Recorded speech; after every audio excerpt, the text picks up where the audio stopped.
Hello friends, this is Surabhi. ಇವತ್ತು ನಾನು first time try ಮಾಡಿದ್ದೀನಿ ತಾಲಿಪೆಟ್ಟು ಮಾಡಲಿಕ್ಕೆ, ರಾಗಿ ತಾಲಿಪೆಟ್ಟು. ಸೊ ಹೇಗೆ ಬಂದಿದೆ ಅಂತ ನೀವು ಕಮೆಂಟಲ್ಲಿ ಹೇಳಬೇಕಾಗತ್ತೆ. ಹಾಗೆ ಯಾರ್ಯಾರು ಸಬ್ಸ್ಕ್ರೈಬ್ ಮಾಡಿಲ್ಲ ಪ್ಲೀಸ್ ಚಾನಲ್ನ ಸಬ್ಸ್ಕ್ರೈಬ್ ಮಾಡಿ. ಫಸ್ಟ್ ಶೇಂಗಾ ಚಟ್ನಿ ಮಾಡೋದು ಹೇಳ್ತಿದ್ದೀನಿ. ನಾನು ಹುರ್ಕೊಂಡಿರೋ ಶೇಂಗಾ ತೊಗೊತಿದ್ದೀನಿ. ನೆಕ್ಸ್ಟು ಹುರಿದಿರೋಂತಹ ಮೆಣಸಿನ್ಕಾಯಿ ಮತ್ತು ಕರಿಬೇವು, ಶುಂಠಿ, ಬೆಳ್ಳುಳ್ಳಿನ ಹಾಕ್ಕೊತಿದ್ದೀನಿ. ಸ್ವಲ್ಪ ಉಪ್ಪು ರುಚಿಗೆ ತಕ್ಕಷ್ಟು, ಹಾಗೆ ಸ್ವಲ್ಪ ಜೀರಿಗೆ ಕೂಡ ಹಾಕ್ಕೊಳ್ತಾ ಇದ್ದೀನಿ. ನಾನು ಈಗ ಮಿಕ್ಸಿ ಮಾಡ್ಕೊಳ್ತಾ ಇದ್ದೀನಿ. ನೆಕ್ಸ್ಟ್ ಪ್ರಾಸೆಸ್ ಬಂದುಬಿಟ್ಟು ನಾನು ತಾಲಿಪೆಟ್ಟು ಮಾಡೋದಕ್ಕೆ ಈರುಳ್ಳಿನ ಕಟ್ ಮಾಡ್ಕೊಳ್ತಾ ಇದ್ದೀನಿ. ಸಣ್ಣದಾಗಿ ಇದನ್ನು ಚಾಪ್ ಮಾಡ್ಕೊಳ್ತಾ ಇದ್ದೀನಿ. ತುಂಬ ಸಣ್ಣದಾಗಿ ತಾಲಿಪೆಟ್ಟಿಗೆ ಬೇಕಾಗಿರೋ ಥರ ಚಾಪ್ ಮಾಡ್ಕೊಳ್ತಾ ಇದ್ದೀನಿ. ಇಲ್ಲಿ ತೋರಿಸ್ತೀನಿ ನಾನು ಹೇಗೆ ಬರುತ್ತೆ ಅದು ಮಾಡ್ಕೊಂಡಿರೋದು, ಲಾಸ್ಟಿಗೆ ಚಾಪ್ ಮಾಡಿರೋ ಅಂತಹ ಈರುಳ್ಳಿ ಹೇಗೆ ಕಾಣಬೇಕು ಅನ್ನೋದನ್ನು. ಸೊ ಎಸ್, ಈ ಥರ ನಾನು ಸಣ್ಣದಾಗಿ ಆಗೋ ಥರ ಚಾಪ್ ಮಾಡ್ಕೊಂಡಿದ್ದೀನಿ. ನೆಕ್ಸ್ಟು ಮೆಣಸಿನ್ಕಾಯಿನ 4 ಮೆಣಸಿನ್ಕಾಯಿ, ಹಸಿ ಮೆಣಸಿನ್ಕಾಯಿನ ತೊಗೊಂಡು ಜಜ್ಕೊಂಡಿದ್ದೀನಿ. ಸೊ ಬೇಕಿದ್ದವರು ಜಜ್ಕೋಬೋದು, ಇಲ್ಲ ಅಂದರೆ ಚಟ್ನಿ ಥರನೂ ಮಾಡ್ಕೋಬೋದು. ನೆಕ್ಸ್ಟ್ ನಾನು ಇಲ್ಲಿ ರಾಗಿ ಹಿಟ್ಟನ್ನ ಹಾಕ್ಕೊಳ್ತಾ ಇದ್ದೀನಿ. ಈಗ ರಾಗಿ ತಾಲಿಪೆಟ್ಟನ್ನ ಬಂದುಬಿಟ್ಟು ಇಬ್ಬರಿಗೆ ಮಾಡ್ತಾ ಇದ್ದೀನಿ. ಸೊ ಮೋಸ್ಟ್ಲಿ ಅಂದರೆ ನಾನು ಹಾಕಿರೋದು 4ರಿಂದ 5 ಆಗೋ ಥರ ಹಿಟ್ಟನ್ನ ಹಾಕ್ತಾ ಇದ್ದೀನಿ. ತಾಲಿಪೆಟ್ಟು 4ರಿಂದ 5 ಆಗೋ ಥರ. ಸೊ ನೆಕ್ಸ್ಟ್ ಬಂದುಬಿಟ್ಟು ನಾನು ತುರ್ಕೊಂಡಿದ್ದೀನಿ ಒಂದಿಷ್ಟು ತರಕಾರಿಗಳನ್ನ. ಅಂದರೆ ಈಗ ಕಟ್ ಮಾಡ್ಕೊಂಡಿರೋ ಅಂಥ ಈರುಳ್ಳಿನ ಹಾಕ್ಕೊಳ್ತಿದ್ದೀನಿ ಇದಕ್ಕೆ. ಹಾಗೆ ತುರಿದಿರುವಂತಹ ಕ್ಯಾರೆಟ್ ಹಾಕ್ಕೊಳ್ತಾ ಇದ್ದೀನಿ. ಹಾಗೆಯೇ ನೆಕ್ಸ್ಟ್ ನಾನು ತುರಿದಿರುವಂತಹ ಸೌತೆಕಾಯಿನೂ ಕೂಡ ಇದಕ್ಕೆ ಮಿಕ್ಸ್ ಮಾಡ್ಕೊಳ್ತಾ ಇದ್ದೀನಿ. ಹಾಗೆಯೇ ಸ್ವಲ್ಪ ಕರಿಬೇವನ್ನು ಕೂಡ ತೊಗೊಂಡಿದ್ದೆ, ಒಂದಿಷ್ಟು ಎಸಳು ಕರಿಬೇವನ್ನ ತೊಗೊಂಡು ಅದನ್ನು ಸಣ್ಣದಾಗಿ ಕತ್ತರಿಯಲ್ಲಿ ಕಟ್ ಮಾಡ್ಕೊಂಡಿದ್ದೀನಿ. ಹಾಗೆ ಮೆಣಸಿನ್ಕಾಯಿನ ಕುಟ್ಕೊಂಡಿರೋಂತಹ ಮೆಣಸಿನ್ಕಾಯಿನ ಇದ್ರ ಜೊತೆ ಮಿಕ್ಸ್ ಮಾಡ್ಕೊಳ್ತಾ ಇದ್ದೀನಿ. ಹಾಗೆಯೇ ಮತ್ತು ಇದನ್ನು ನೀಟಾಗಿ ಕಲಿಸ್ಕೊಳ್ತಾ ಹೋಗಬೇಕು. ಸೊ ಇದಕ್ಕೆ ನಾನೇನು ಬಿಸಿನೀರೇ ಹಾಕಿಲ್ಲ, ತಣ್ಣೀರನ್ನ ಹಾಕ್ಕೊಳ್ತಾ ನಾನು ಕಲಿಸ್ಕೊಳ್ತಾ ಹೋಗ್ತಿದ್ದೀನಿ. ಗ್ರ್ಯಾಜುಯಲಿ ಹಾಕ್ಕೊಳ್ತಾ ಹೋಗಬೇಕು, ಒಂದೇ ಸಲಗೆ ಹಾಕಬಾರ್ದು. ಅಳತೆ ನೋಡ್ಕೊಳ್ತಾ ನೀವು ಮಿಕ್ಸ್ ಮಾಡ್ತಾ ಗೊತ್ತಾಗುತ್ತೆ. ಸೊ ಹಾಗೆ ಇದನ್ನು ಮಿಕ್ಸ್ ಮಾಡ್ಕೊಳ್ತಾ ಹೋಗಿ ನೀಟಾಗಿ ಕಲಿಸ್ಕೊಳ್ತಾ ಹೋಗಬೇಕು. ನಾನು ವಿಡಿಯೋದಲ್ಲಿ ಲಾಸ್ಟಲ್ಲಿ ತೋರಿಸ್ತೀನಿ ಯಾವ ಥರ ಬರಬೇಕು ಅಂತ.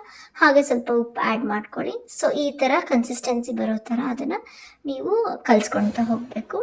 ಅದಾದಮೇಲೆ ನಾನೊಂದು ಬಟರ್ ಪೇಪರ್, ಅಂದರೆ ಲೈಕ್ ಬೇಕ್ ಮಾಡೋವಂತಹ ಒಂದು ಪೇಪರ್ನ ತೊಗೊಳ್ತಾ ಇದ್ದೀನಿ. ವಿಕೋ ನ್ಯಾಚುರಲ್ ಅವ್ರದ್ದನ್ನ ತೊಗೊಳ್ತಾ ಇದ್ದೀನಿ. ಅದಕ್ಕೆ ಫುಲ್ ಎಣ್ಣೆನ ಸವರ್ಕೊಳ್ತಾ ಇದ್ದೀನಿ.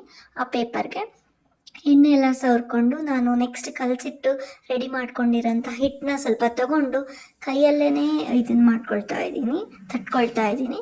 ಕೈಯಲ್ಲೇ ತಟ್ಕೊತಿದ್ದೀನಿ. ಬೇಕಿದ್ದವರು ಒಂದು ಪ್ಲಾಸ್ಟಿಕ್ ಕವರ್ನ ತೊಗೊಂಡು ಪ್ಲಾಸ್ಟಿಕ್ ಕವರ್ಗೂ ಎಣ್ಣೆ ಹಚ್ಚಿ ಇದನ್ನು ಮಾಡ್ಕೋಬೋದು, ಪ್ರೆಸ್ ಮಾಡ್ಕೊಳ್ತಾ ಹೋಗ್ಬೋದು. ಬಟ್ ನನಗೆ ಕೈಯಲ್ಲೇ ಈಸಿ ಅಂತ ಹೇಳಿ ಕೈಯಲ್ಲೇ ಅದನ್ನು ಮೆಲ್ಲಕ್ಕೆ ತಟ್ಕೊಳ್ತಾ ಹೋಗ್ತಾ ಇದ್ದೀನಿ. ಎಲ್ಲ ಫುಲ್ ರೌಂಡಲ್ಲೂ ತಟ್ಕೊಳ್ತಾ ಹೋಗ್ಬೇಕು, ಎಲ್ಲ ಕಡೆಗೆ ಎಲ್ಲ ಕಾರ್ನರ್ಗೂ ತಟ್ಕೊಳ್ತಾ ಹೋಗಬೇಕು. ಸೊ ಎಲ್ಲೂ ದಪ್ಪ ಮಾಡ್ಕೋಬಾರ್ದು, ಎಲ್ಲೂ ತೆಳ್ಳು ಮಾಡ್ಕೋಬಾರ್ದು. ಎಲ್ಲನೂ ಕರೆಕ್ಟಾಗಿ ಒಂದು ಬರೋ ಥರ, ಅಳತೆಯಲ್ಲಿ ಬರೋ ಥರ ತಟ್ಕೊಳ್ತಾ ಹೋಗಬೇಕಾಗುತ್ತೆ. ಇದನ್ನು ನಾವು ಈ ಥರ ಎಲ್ಲ ಕಡೆ ಎಲ್ಲ ಕಾರ್ನರ್ಗೂ ತಟ್ಟಬೇಕಾಗುತ್ತೆ. ಸೊ ಇನ್ನೂ ತೆಳ್ಳಬೇಕು ಅಂದರೆ ಇನ್ನೂ ತಟ್ಕೊಳ್ತಾ ಹೋಗ್ಬೋದು. ಇದನ್ನು ನಾನು ಈ ಥರ ಎಲ್ಲ ನೀಟಾಗಿ ಇದನ್ನು ತಟ್ಕೊಳ್ತಾ ಇದ್ದೀನಿ. ಸೊ ಬೇಕಿದ್ದರೂ ನಾನು ಹೇಳಿದಾಗ ಪ್ಲಾಸ್ಟಿಕ್ ಕವರಲ್ಲೂ ನೀವು ಮಾಡ್ಕೋಬೋದು, ಉತ್ಕೊಂಡ್ಲೂಬೋದು. ಯಾವ್ದು ಈಸಿ ಅನಿಸುತ್ತೋ ಅದನ್ನು ನೀವು ಫಾಲೋ ಮಾಡ್ಕೋಬೋದು. ಸೊ ಇವಾಗ ನಾನು ತಟ್ಟಿರೋದೆಲ್ಲ ರೆಡಿ ಆಗಿದೆ, ಲೈಟಾಗಿ ತಟ್ಕೊಳ್ತಿದ್ದೀನಿ. ನೆಕ್ಸ್ಟು ಅಂಚನ್ನ ಬಿಸಿಗಿಟ್ಟಿದ್ದೆ. ಸೊ ಇವಾಗ ಅದನ್ನ ಎಣ್ಣೆ ಎಲ್ಲ ಕಡೆನೂ ಸ್ಪ್ರೆಡ್ ಮಾಡ್ತಾ ಇದ್ದೀನಿ. ಆಯಿಲ್ನ ಎಲ್ಲ ಸ್ಪ್ರೆಡ್ ಮಾಡಿಕೊಂಡು ನೆಕ್ಸ್ಟು ನಾನು ತಟ್ಟಿ ಇಟ್ಕೊಂಡಿರೋಂತಹ ತಾಲಿಪೆಟ್ಟಿಂದನ್ನು ನಾನು ಸ್ಲೋ ಆಗಿ ಹಾಕ್ತಾ ಇದ್ದೀನಿ. ಕಾದಿರೋ ಅಂಚ ಮೇಲೆ ಹಾಕ್ತಿದ್ದೀನಿ. ನೀಟಾಗಿ ಅದು ಬಿಟ್ಕೊಳ್ಳೋಕೆ ಸ್ಟಾರ್ಟ್ ಆಗುತ್ತೆ. ಇದು ಆ್ಯಕ್ಚುಲಿ ಸುಡೋದಿಲ್ಲ, ಪ್ಲಾಸ್ಟಿಕ್ ಆದರೆ ಸುಟ್ಬಿಡುತ್ತೆ. ಸೊ ಹಾಗಾಗಿ ನಾನು ಈ ಪೇಪರ್ನ ಯೂಸ್ ಮಾಡಿದ್ದೀನಿ. ನೆಕ್ಸ್ಟ್ ಇಲ್ಲಿ ಗೊತ್ತಾಗ್ತಿದೆ ನಮಗೆ, ಬಿಟ್ಕೊಳ್ತಾ ಬಂದ ತಕ್ಷಣ ನಾವು ಓಪನ್ ಮಾಡುವಾಗ ಅದು ಈಸಿಯಾಗಿ ಓಪನ್ ಆಗುತ್ತೆ ಪೇಪರು. ಸೊ ನಾನು ಈಗ ಅದನ್ನೇ ನೋಡ್ತಾ ಇದ್ದೀನಿ ಆಗಿದೆನೋ ಇಲ್ವೋ ಅಂತ. ಸೊ ಇಲ್ಲಿ ಕಲರ್ ಕೂಡ ಚೇಂಜ್ ಆಗ್ತಾ ಇದೆ ಲೈಟಾಗಿ. ಅದನ್ನು ನೋಡಿಕೊಂಡು ನಾನು ಆಗಿದೆನೋ ಇಲ್ಲೋ ಅಂತ ಇವಾಗ ತೆಗಿತಾ ಇದ್ದೀನಿ. ಸೊ ನನ್ನ ಪ್ರಕಾರ ಇಲ್ಲಿ ಆಗಿದೆ ಅಂತ ನಾನು ತೆಗಿತಿದ್ದೀನಿ. ಬಿಕಾಸ್ ಎಲ್ಲ ನೋಡಿ ಕಲರ್ ಚೇಂಜ್ ಆಗಿದೆ ಆ ಕಡೆ ಸೈಡೆಲ್ಲ. ಸೊ ಈಗ ತೆಗ್ದೆ ನಾನು. ಆ್ಯಕ್ಚುಲಿ ಕರೆಕ್ಟಾಗಿ ಆಗಿದೆ, ಯಾವುದು ಕೂಡ ಅಂಟಿರಲಿಲ್ಲ ಪೇಪರ್ಗೆ, ಆ ಥರ ಆಗಿದೆ. ಸೊ ಇವಾಗ ಸ್ವಲ್ಪ ಆಯಿಲ್ನ ಹಾಕ್ಕೊಂಡು ಎಲ್ಲ ಕಡೆ ಸ್ಪ್ರೆಡ್ ಮಾಡಿಕೊಂಡು ನೀಟಾಗಿ ಬೇಯಿಸ್ಕೋಬೇಕು ತಾಲಿಪೆಟ್ಟನ್ನ. ಸೊ ಎಲ್ಲ ಕಡೆ ಬೇಯಿಸ್ಕೊಂಡಾದ್ಮೇಲೆ ಹೀಗೆ ಒಂದು ಸ್ವಲ್ಪ ಹೊತ್ತು ಇರಲಿ ಬೇಯೋಕ್ಕೆ. ನಂತರ ಚೇಂಜ್ ಮಾಡ್ಕೋಬೇಕು, ಅಂದರೆ ಉಲ್ಟಾ ಹಾಕ್ಕೋಬೇಕು. ನಾನಿಲ್ಲಿ ವಿಡಿಯೋದಲ್ಲಿ ನಾನು ಇವಾಗ ನೆಕ್ಸ್ಟ್ ಉಲ್ಟಾ ಹಾಕ್ಕೊಳ್ತಾ ಇದ್ದೀನಿ.